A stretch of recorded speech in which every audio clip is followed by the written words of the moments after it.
en décembre 2011. La question que je pose maintenant, je n'ai pas le droit de vous poser des questions. Le chef de l'État a toujours souhaité travailler avec l'opposition, il n'a jamais été contre. Ce sont les opposants du chef de l'État. Du chef de l'État. Vous nous informez, parce que le chef de l'État s'octroie un droit qui est inconstitutionnel de choisir qui est opposant, qui ne l'est pas. Monsieur François Mamba n'est pas opposant. Il est conseiller privé ou personnel du chef de l'État et porte-parole de la délégation là-bas. On voudrait voir quand il y aura dialogue ici, quand on aura déterminé le format, c'est la deuxième partie de votre question, de quel parti il sera? Dans l'opposition ou dans la majorité? Il est de l'opposition, vous le savez. Si aujourd'hui vous de l'opposition, vous régnez François Mamba. Ne faites pas des affirmations péremptoires sans pouvoir faire une démonstration. Je vous dis que monsieur François Mamba et sa plateforme est de la majorité. Je vous donne des preuves. Quand il y a eu un formateur ici au Grand Hôtel, l'honorable premier vice-président de l'Assemblée nationale, M. Simba, vous avez suivi la déclaration de François Mamba. Ils étaient prêts, ils étaient la majorité présidentielle. Vous l'avez suivi. Deuxièmement, le gouvernement qui vient de monsieur le ministre de l'Industrie et de quel parti? Le parti de François Mamba. Désigné par François Mamba. Ok? Monsieur Chimanga qui est au bureau de... Mon jeune frère Chimanga qui est au bureau de l'Assemblée nationale. Et de quel parti? Il n'y a pas de mal à être opposant et à travailler avec le gouvernement. Ben alors, dans ces conditions, vous êtes opposé à quoi? À qui? Vous ne trouvez pas que c'est antinomique? Non. Pour vous, être opposant, c'est tout refuser du gouvernement? Non, ce n'est pas pour moi. Lisez la Constitution, monsieur. Hein? Le groupe qui est le plus important en termes de députés au Parlement, c'est cela la majorité. Le groupe minoritaire, c'est cela l'opposition. Le gouvernement est l'émanation du groupe majoritaire à l'Assemblée. Quand on fait une option pour dire qu'on est de la majorité, on ne peut pas en même temps être de l'opposition et vice-versa. Honorable, je vous donnerai l'exemple de grande démocratie dans le monde. Aux États-Unis, dans son premier mandat, Obama a travaillé pendant quelques mois ou quelques années avec Robert Gates, qui était un républicain et qui fut aussi secrétaire à la défense de George Bush. Cette année, il nomme encore un autre républicain, comme je pense aussi secrétaire à la défense pour son expérience, quoi qu'il est opposant à son gouvernement. Il n'y a pas de mal quand on est opposant à travailler avec le gouvernement en place. Si François Mamba accepte, malgré son opposition au gouvernement, à travailler avec le gouvernement, en quoi ne serait-il pas opposant? Monsieur, est-ce que Obama, le président américain, a pris ces messieurs parce qu'il était républicain ou à cause de son expérience? Plus près de nous, culturellement, le président Sarkozy a pris Bernard Kouchner. Il l'a pris parce qu'il était opposant ou bien à cause de son expertise? Il est d'abord opposant, malgré son expertise. Il est d'abord Kouchner. À vous entendre parler, quelle que soit l'expertise, le fait qu'on est opposant, on ne peut pas travailler avec le gouvernement. Pour que vous défendiez M. François Mamba, donc je vous le l'invitez ici, pas. Il vous répond lui-même s'il est d'opposition ou pas. Moi, je suis venu ici pour vous dire qu'il n'en est pas. Vous prenez acte, les jours où vous avez besoin de François Mamba, qu'il soit de l'opposition, il le dira. M. Kande qui vient d'être élu gouverneur de Kananga, son policier c'est qui? Un opposant? C'est un type du PPRD. Est-ce que nous allons dire que M. Alex Kande est toujours de l'opposition? Soyons sérieux. Ou on veut donner une chance à notre jeune démocratie de fonctionner normalement, où on donne la possibilité aux gens qui ont une politique de ventre de pouvoir faire la transhumance entre les deux positions. Entre votre demande honorable, votre contestation à la légitimité du pouvoir du chef de l'État et aussi entre la démarche de l'opposition à vouloir à tout prix régler le problème de la légitimité, pardon, c'est ce que je voulais dire, entre la démarche de l'opposition à vouloir à tout prix régler les problèmes de la légitimité du pouvoir, qu'espérez-vous en tout ça? Et qui est qu'on fasse table rase de ce qui existe ou bien qu'on crée un gouvernement d'union nationale? Non. Vous savez, quand nous avons fait l'option de faire une opposition républicaine, c'est pas parce que nous n'avions pas envie d'entrer au gouvernement, non, c'est pas ça. Il faut faire passer l'intérêt supérieur de la nation avant tout le monde. Si tout le monde entre dans un gouvernement, qui va contrôler qui? On revient dans le système 1+4. À la limite, qui a mieux fonctionné? Mais est-ce que c'est cela que nous voulons pour notre pays? Nous voulons avoir des institutions stables et non pas des personnes fortes, parce qu'on n'en a pas besoin, on n'en a plus besoin. Hein? Le problème aujourd'hui, le chef de l'État a demandé des concertations. On va voir ce qui va en sortir. Mais bon, lui-même, le chef de l'État, n'a pas fixé les termes de référence de ces concertations. Nous attendons. Il a le chic de pouvoir faire des annonces sans pouvoir déterminer exactement qu'est-ce que nous allons faire, dans quel format, quels sont les thèmes que nous allons aborder, et ça aura lieu où, avec qui, dans quel format, ça on ne sait pas. On attend que les choses soient déterminées pour que chacun vienne, malgré ce que le chef de l'État a dit quand il est venu faire l'état de la nation au congrès du Parlement, que ce serait sans condition. Désolé, nous avons des choses à dire. Nous avons des choses à dire qui ne sont pas forcément les mêmes choses partagées avec les chefs de l'État. Nous avons peut-être un regard différent du chef de l'État, de la majorité. Nous devons le faire valoir. Aujourd'hui, moi je suis contre la résidence surveillée de M. Tshisekedi. Le chef de l'État apparemment est pour. Qu'on nous dise quelle est la raison. Parce que votre challenger, c'est votre challenger lors des dernières élections, il est embastillé. Les précédents challengers, on a tiré des canons sur lui. C'est comme ça la pratique démocratique dans notre pays. Je demande au chef de l'État, parce que lui aussi à un moment donné sera un ancien chef de l'État. Il sera à un moment donné de la vie, qu'il le veuille ou pas. Il sera un ancien chef de l'État. La concorde nationale se construit maintenant. Ça se construit maintenant. Le pays est fatigué de violences pour qu'il y ait un changement de régime. On est entré dans une ère démocratique. Avançons sereinement, malgré tout ce que nous avons comme petits pépins, avançons sereinement, corrigeons ce qu'il y a à corriger. Parce que lui aussi sera dans le... Même la majorité d'aujourd'hui sera demain dans une situation d'opposition. Comment entrevoyez-vous les négociations avec le chef de l'État? En face de lui ou bien autour de lui? C'est vous qui utilisez le terme négociation. Le chef de l'État a utilisé le terme concertation. Concertation nationale. Nous, à l'opposition, nous disons dialogue. Vous le voyez en face du chef de l'État ou autour du chef de l'État? Dans toutes les vieilles démocraties, parce que nous n'avons pas inventé la démocratie, nous avons importé la démocratie. Il y a des rencontres transversales entre les tenants du pouvoir et les opposants. Nous défendons tous les mêmes pays, mais de manière différente. Le chef de l'État, c'est aussi une technique démocratique de pouvoir, à un moment donné, dire, vous l'opposition, qu'est-ce que vous pensez de tel problème? Il ne faut pas attendre que l'M23 arrive pour qu'il nous appelle. C'est de là où je dis qu'il y a arrogance dans les chefs du pouvoir. Nous sommes dans le même pays. Nous sommes censés partager les mêmes intérêts. Pourquoi on ne se parle pas? On doit attendre que le M23 attaque pour qu'on puisse appeler les autres à une concertation. Bizarre. Comment voulez-vous le faire? En face du chef de l'État ou bien autour du chef de l'État? C'est la troisième fois que vous posez la même question. Je vous réponds pour la troisième fois que nous ne sommes pas le pouvoir organisateur, il y aura un pouvoir organisateur. On attend que ce pouvoir organisateur puisse déterminer les thèmes de référence pour voir si ces thèmes de référence nous agréent. Nous ferons des contre-propositions et on va arriver certainement à un accord, puisque nous sommes tous Congolais, nous sommes censés défendre la même cause. L'enrôlement de jeunes dans l'armée, êtes-vous favorable? Non. Pourquoi alors? Parce qu'il faut d'abord nettoyer l'armée. Vous enverrez votre frère dans l'armée dans l'état actuel où un chef d'état-major terrestre, des forces terrestres, abandonne les gens sur les champs de bataille. Le chef de l'État a-t-il envoyé déjà un de ses frères ou de ses neveux là-bas? Non. Il ne l'a pas fait. Le Premier ministre l'a fait. Le président du Parlement l'a fait. On ne doit pas servir de chair à canon. Hein. Il faut nettoyer d'abord l'armée avant de demander à nos frères et sœurs d'aller défendre la nation. Parce que dans l'état actuel, notre armée est dangereuse. Que faut-il faire pour nettoyer l'armée? Il y a un exécutif, il y a un chef de l'État qui est par ailleurs commandant chef suprême des armées. C'est à lui de prendre des dispositions. S'il nous demande des conseils, on lui donnera les conseils. Merci beaucoup, honorable. Je vous remercie.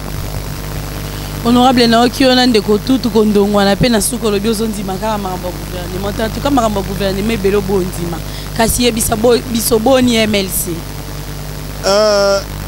to nalingai d'abord kosilisa na likambo ya parlement maman excusez-moi pas na zona na répondre merci on a roloba que na parlement to si session extraordinaire et s'il y a makambo boyebi mais il y avait le dossier Diomi Elumbala qui ont été traités et elle est traité mais na monaki ba discours moko il y a bateau il y a majorité basala qui à l'occasion il y a débat wana et ali o babengi na lopoto ba discours surréaliste moto oyo akenda na ba véhicule à l'Assemblée nationale nanda kuna ye ya biloko l'état akenda nango moto oyo abotisa belle-sœur na ye bana misato. Est-ce que Alina droit à Koloba la moralité en ce qui concerne Diomi? Makambo wana asala Diomi asala te. Olobin maman. Wana ezane to simbi via moto. Na boki libanga na molili o ya yoki esuye aroya omona yo pona loba nani yango wana. Moto ngo ayebi mo. Lelo na ina loba ke kolongola pa ina miso moninga te longola na poutre na miso na yo moko. Yo ko tellement la parlement le bio au nom de la morale. Parce que moninga bazuye na mbeba. Ce qui a solo, ce qui a lokuta. Qui a se défendre. Moi ni gamba ndeko na opposant ndenge suyo mais la majorité to okaki o akoningisa majorité mabe. Maman le gars esungate. Esungate. Ce qui honorable Dieu masala ki biloko wana. Ngai na ya le premier ya koloba que justice ezoyer. OK? To lo bien oteki no mokolo lelo. Na lo bien mokolo lelo kate. Na lo bango mikolo nyonso. Que likambo yali que to mibeko ya mboka et elle a préservé. Ce qui moko asali yango bakanga et ce pe mosusu asali bakanga ye. Hein? Viol et ali un délit. Ba criminaliser yango comme même crime je crois. Mais quand un adultère, il y a pas délit. Hein? Bonne dans ça la moto. Honorable Zali Kamuna Moutou. Non, Kamuna Moutou, je m'en fous royalement comme de ma première chaussette des uns et des autres. Mon propos c'est de dire qu'on ne peut pas donner des leçons de morale Nabatou alors que y a totalement sale. Si nini parenthèse c'est quoi question là? Tu continues ce qu'on a marqué à MLC. Pourtant tous mona yo tous mona MLC. Yo zo représenter MLC. Boni sanga na bino politique. Boni lisanga ya politique ya MLC. Non, lisanga na biso ko koba c'est kokoba. Na famille nyon sou problème ezanga raté, mais je crois que et pas na biso ba problème ali moins lelo que hier. Hein? Lelo tu as moins de problèmes. Espoir na biso ya encore makasi pour na réaliser alternance politique. On y travaille. Tu as li peut-être mouké, mais tu as li encore pipi la mouké. So tu as li monde ko so makasi. Et sengoli o sembola EPT MLC ngo bosili bozalaka ebele na MLC na bato maele ebele. Mais bozo kabwana malembe bandeko bakomo osila. Bandeko balongo ebele tozali na Constant Ndao Mbela Kei, tozali na François Mwamba Kenda, tozali na Alex Kande Akenda, tozala na ba Olivier Kamitato Bakenda, tozala na Alexis Tambwe Mwamba Akenda, baninga bazo bakisa bino bozo silisa bato. Pe bato maele bazo kendeka bon pona nini? Bato maele nani? Bato maele ebele na ba na sotanga. Na pesi exemple bato maele ebele. Tambo Mwamba. Na pesi ba exemple bato maele ebele ndeko. On peut pas dire que contribuer belé na carte MLC. Non, na ingiko ya la désobligeanté mais il va ko utiliser ba so utiliser momoro ya na place dans bato maele effectivement ba ali belé mais na carte ya bato otango bato maele mingi ba il était na carte parce que to moni bango na épreuve na bango la preuve ndenge basali na otanga mutute tozomona ba maele na bango c'est la question toute une question babera ye bango bakota na MLC bato nyonso bakendeki wana ndenge bayaki ne bake soko koki nzala te omoni ke okende na pouvoir kende na yo to moko bino mpe nde bozotia bandeko mal à l'aise na kati ya MLC batiaki nani mal à l'aise ntambo mama batiaki mal à l'aise il a été incapable de faire le DCRP hein? Pona Lobelayo, on a demandé son départ, c'est pas nous qui avons demandé, c'était le Fonds monétaire international à l'époque. Pour un document à DCRP. Moutaï aussi le sango est honorable c'est ça. Donc ce que entre la réalité et na mita et le koyali omoni ndeko se sanga songo kasi ndeko se sanga yepa kenda ye alobaki na kozwa défenseur se sanga ye alobaki que a sengi autorisation a dit bon na kotaki na pas Jean-Pierre Bemba a sengi Jean-Pierre Bemba bi non na lingi na sala eloko na ngamoko soko autoriser ngai azwaki on sala to pe poazaki sous l'aise non, koya l'aise, ce n'est que bon, bah qui plus dans la discussion à François Mamba, le problème il y a personne, mais bon ça c'est dépassé. Lelo Oyo, Moutabe na François Mamba ken. Tout le monde, a Kenya na UDPS, à Longwa, a Kenya na FCD, a Kenda, a Kenya MLC alors. To ba mal à l'aise na yoka ndongo tia bandeko. To ba lobi yo pe o tia yo potika bandeko kimia te kuna. Na ba ine na kabe ya kamo ngaba ba me ba ngai. Ngai. Ngai bi me place à la kabe. To po ba comment bengo vice-président MLC. Nga na secrétaire général adjoint président ya MLC ya Bemba, il y a pas de vice-président à statut na biso. Ba lobi yo za vice-président na ndinga ko bata. Bato ba loba nga na bomba na raté maman. Maman Olga. Soko tuninga lisolo na rolobela o net vice-président na ndenge yo tsaba tu mal à l'aise vice-président na ndenge opesa miboko na kati ya lisanga opesa nini mibeko pesa mata secrétaire général ali ya Thomas Luaka mibeko nyonso ya mboka na biso ya ka signé ya Mwelingoma na biso ya signé par Thomas Luaka bande mususu balobi yo penza okoma lokola donc ata secrétaire général yo za liloba liboso na ye loba na bango wa soko ba na complexe etalinga te oteli bango ngai na osala mosala na ngai. Il y a un secrétaire général adjoint, moto et ses policiers, tant mieux, et ses policiers est allié. Tu peux pas dire le directeur à cabinet Jean-Pierre Bemba yango comment on a car na sima Bemba yo. Na kati ya MLC. Obosa na ke ezali boko. Mokolo oyo comme ministre, on a directeur de cabinet moko. Oko s'imposer té. Mutu moko té collègue na oyata s'imposer directeur de cabinet. Ngai na salaki demande d'emploi té pona directeur de cabinet Bemba. Bemba pona kingai na la peine makasi lo bana Bemba te bengaka muto te o bengaka muto te Bemba manipulable te hein oui bien bien ce qui décision ezwami nga mutu na sera décision te Thomas Luaka pe sera décision ye moko te to sera décision ensemble so to zui décision ensemble na oba bengi 1+4 pa na biso nyo surtout na mutu mettre en œuvre ya li Thomas Luaka ali secrétaire général ya parti Nabiso, c'est lui qui représente Jean-Pierre Bemba ici à Kinshasa. Donc, oba, biloba loba et ali lokola, ozoboa que la maille na mapapu ya libata. Maïwana et rokoba la katite. Et roswa rara na mapapu. Donc, baboa ki na ba maille, baboa ki soyi na ropolate. Na ali kaka na oyala ndenge na laka. Oya sali erreur, soki ali na ani na ngai azu yango. Oya sali bien, azu félicitations na ye.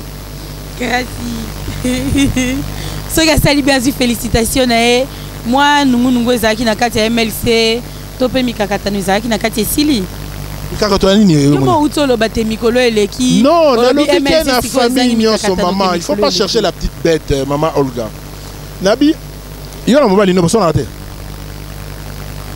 yo na mobali no bosona te to sona te oh ya libala bosembo bon félicitations na yo mais bosona te mais bon nakati ya famille hein divergence de vieux yalaka elingo lo baté que problème yali soko bo fandi nzamba pesa biso bato particularité moko apesi biso pona que to utiliser cerveau na biso pona makanisi na biso et le bamala monoko na biso même soki ngana yonande konanga par exemple to se chauffer mukia wana pendant interview mais souka soto fandi hors micro de sololi bien de retrouver accord. Ce qui va se passer avec les chefs de l'État dans la concertation, Yangona, je l'espère, que tu as l'élo la divergence. Tu as dit que gouvernement, c'est vrai. Le gouvernement pas dit c'est vrai. Mais tu as fanda, tu as solo là,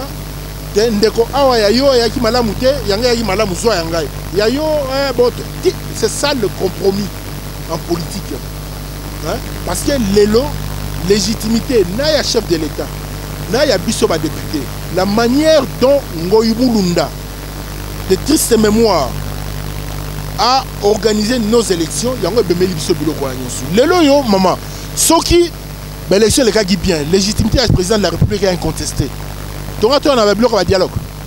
Et il y a plutôt la concertation rencontre avec l'opposition.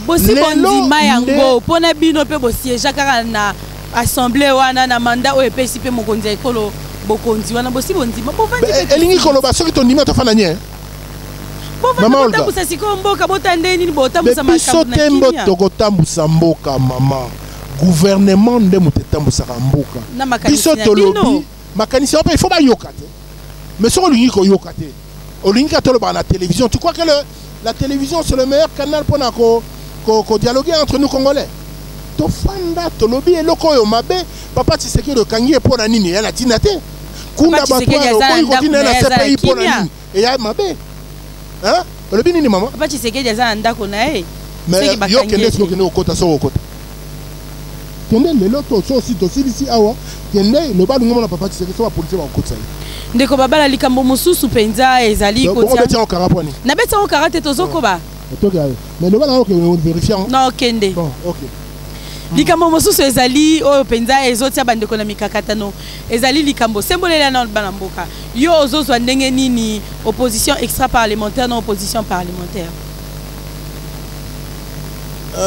ce sont les deux branches d'une même opposition.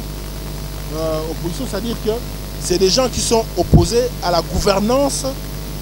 Il y a Kabila, il y a Mboka Nabiso. Bako sepela na ngote. Ba monsieur Soubali na kati ba institution, ba monsieur Soubali na libanda. Voilà. Ba nyo surtout ba li ba opposant. Na moni problème ya lita. Kasi elo nini ezosala ete bandeko po to moni ete eza na opposition extra parlementaire ou eza dirigé na bandeko mususu pe baza na kati ya parlement pe to moni bandeko mususu o baza na opposition parlementaire baza dirigé na libanda ya parlement kasi bandeko ya fac o etambisami na coordonnateur lisanga bonganga e bazoboya fac o ya Martin Fayulu pona nini maman wana ba benyango cuisine interne na bango tant ba balinga ke ba yo. Parce que posa leader d'opinion sembolela bana mboka na sembolela yo ko maman tango balaki bayokana ba créer fac moko na banga tunenga vinanga etalaki nga pété ba soutenir nga na élection non ba soutenir Bemba na élection non ba soutenir MLC na élection ba soutenir Bemba na élection bango na bango soki mbwa sumbwa problème na ngai nini yo pe opposant lokola bango makambo na bango et pas na bango ngai na problème wana te force acquise au changement et problème dans interne. Basil ça on est baligné telinga c'est maman tu n'as question ya batunyo na répondre ndenge na répondre wana ya bango soki bali bato oyo bana bosembo bakofanda esika moko basololi baloba eloko nini ko diviser bango soki po tali eloko moko importer ya te bafanda basolola est-ce qu'on va aller na dialogue na concertation ou na négociation diviser kende na bosembo to yokani ke to kende boy moka bala moninga ate na katiwa ni Fayulu ni lisanga moka bala moninga ate donc bo fanda bo solola même na libala ba solola on sona bo fanda bo solola o trouver solution au lieu bo benda na musika pe ba leader d'opinion pe bandeko o ba votera bino bazota bandeko na biso opposant pe bazota la bango karabo eza malamu tendeko bino pe boko iko sangisa bango bo taleli no likambango na kati ya cuisine interne kandengo utolo bana konta opposition to na légitimité te ya kokota na makambo na bango yali lokola lelo yo soni na mobali na yo ngana yo kokota au sous prétexte na député na kokota bino mama lugana mobali na yo no bo fanda bo solo bino bo sisa ngo bino bo mikolo. Vous êtes majeur vacciné. Bon, si ça va entre bien, tout comme on peut bamikolo. Bah aussi ça, mon boulot on a na quatre bango. Ce qui a li, il faut ici les aussi là. So balingi que positionnement personnel et elle a que bango na bango kangai parce que le problème de Congolais et elle a que ngana l'équipe bango nyoso, ngana l'équipe batunyoso. Na mukolo lelo lilobani ni akimio ko lo ba pona peuple congolais. Lilobani ni ya kimia okoki koloba pona mboka na biso. Non, na koloba boye que bandeko ya mboka tu as toujours garder espoir dans mboka na biso. Mboka na biso et ali na biloko onyo se sengeli pour to vivre ne to vivre les lots. Les lots sont to vivre na situation compliquée et ali faute ya régime ya gouvernance Kabila. Tout ça là en sorte parce que tu as la mboka oyo mboka moko tout ça là en sorte que to fanda to bongisa mboka na biso bitumba et à Malamouté. Et il y a là, d'un côté à M23, et d'un côté à gouvernement, bitumba et ali Malamouté. Aussi, le Samboka, tu as un retard et belé à rattraper en termes de construction en Boka Nabiso. Tant que la reconstruction, c'est un concept qui ne tient pas la route parce qu'il faut construire le pays. Mboka Nabiso yali construite. La chômeur est belé, le problème est belé. To fanda, to solola, to bongisa mboka. Mais l'unité kolobake, to kene na gouvernement et union nationale. Parce que l'union surtout va côté na gouvernement. Il faut batouba y a la paix, on va contrôler le gouvernement. Oh, honorable, il y a contre le gouvernement, il y a union nationale. Non, contre Yango, par principe. Parce que tu oppones démocratie. Démocratie, il faut gouvernement, il y a la majorité, il y a l'opposition. Ce qui est le code, ça va être un gouvernement. Au lobby, extra parlementaire, parlementaire. Par définition, même en exagérant, un gouvernement ne peut pas avoir plus de 50 personnes. Honorable, au lobby pendali kama motuya ozongi na extra parlementaire na parlementaire. To moni ndeko mususu neti ndeko fayulu azali na kati ya parlement kasi azo diriger opposition o ezali libanda parlement. To moni ndeko lisanga bonganga azali libanda ya parlement kasi azo ko tambusa aza coordonnateur ya lisanga o ezape na bandeko mususu baza na kati ya parlement. Nyonso ane ezaka pona botambusi ya malamu ya mboka. Kasi soki balobi basangisa bandeko oyo bozali pe na kati ya opposition mais pour na tambusa mboka malamu bazui na mwa bande kwa opposition pe bakoti ba na kati ya gouvernement ka pour na osangisa makanisi na ndenga kati mabeza wapi. Non maman, où on change de constitution. Or on a la limite ba changer constitution. Ce qui te comme un problème wana et ko ya la bien té pour mboka. Malamu té. Parce qu'il faut batwa la ka ba contrôler la ka batwa ba ko sala musala. Ce qui sont contrôler mon niveau. Honorable, attaque au boza libanda boy contrôle na bino ngopé souka ka na nzela ba contrôle bo sala. Mais bozo yo kango. Même parce que il faut pas te la distraire. Tu as dit opposition parce que tu as mouqué, tu as minoritaire. Mon colomoroté, tu gros backer, tu poser question politique dans le parlement peut te gagner en haut. Tu gagner en haut. Et mon colomoroté que tu gros backer, boyer, tout ça, tu gagner en haut. Mais mon salaire n'a pas pu dénoncer, pour critiquer la population aïeba. Dans ma ponami roya, ça se va voter. C'est ça l'importance. Parce que ce qui est sur son zala, de côté, le corps va n'inga autant tangélangana. De côté dans le gouvernement, qui va contrôler qui? Pour les bandes à contrôler. Tu peux pas quand tu vas contrôler. Maman. Mais ils ont limité le contrôle de bino na soukate. Kolobanayo awa, makambo ya kulu mwenzi.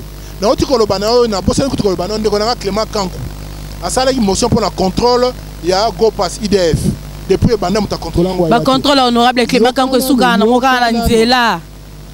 Abandaka la premier ministre Kala Mozito souka na moka na nzela boye. Mais boyebi lelo ke Mozito ayiba imonga l'état. Boyebi on lelo atonga tonga banda. Honorable babi ba contrôle na bino ya bande opposition. Fona contrôler po bandaka bien mettons ba olesa yo mwa kaniaka o mono lembi na yo. O kendelisu na contrôle te. Preuve mutele kaniaka.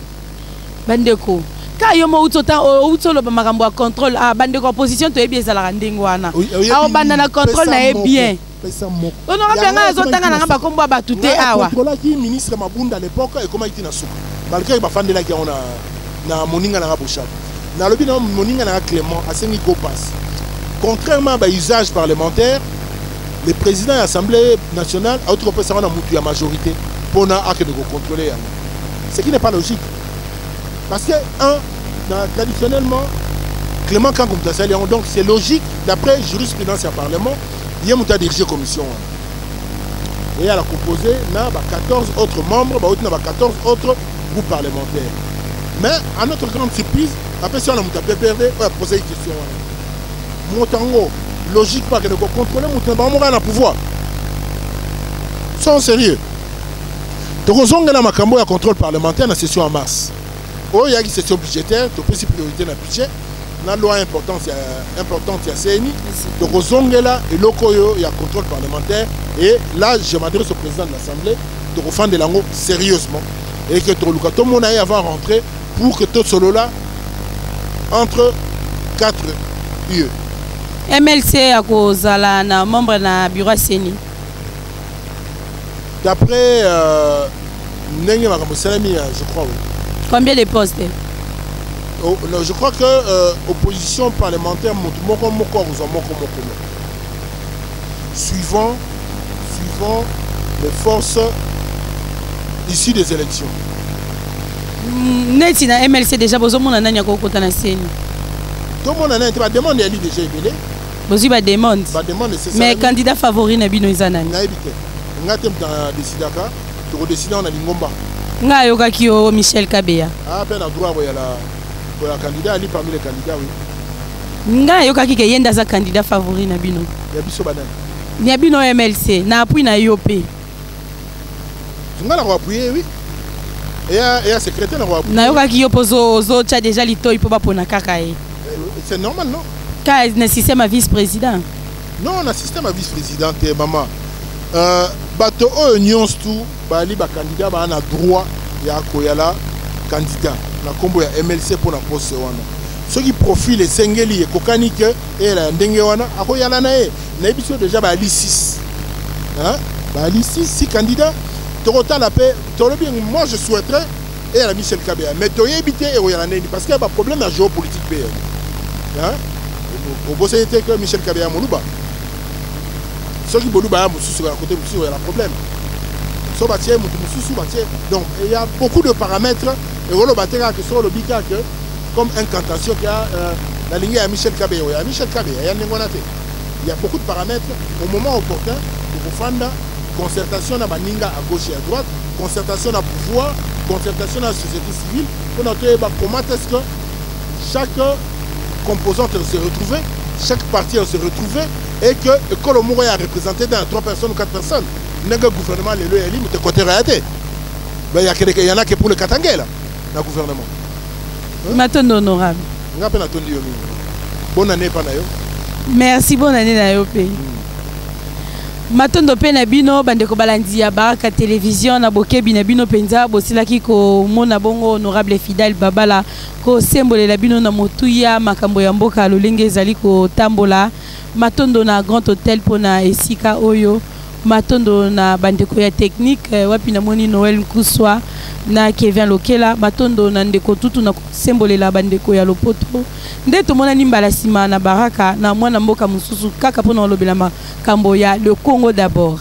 Yahweh toye komitika na kati ya mabo komaya ya masuli na bana beye kola Congo tosengi ngolu na yo Olingo bwanya ejala na biso na Congo na Yesu Alléluia Amen ngolu na yo Olingo bwanya ejala na biso na Congo na Yesu Alléluia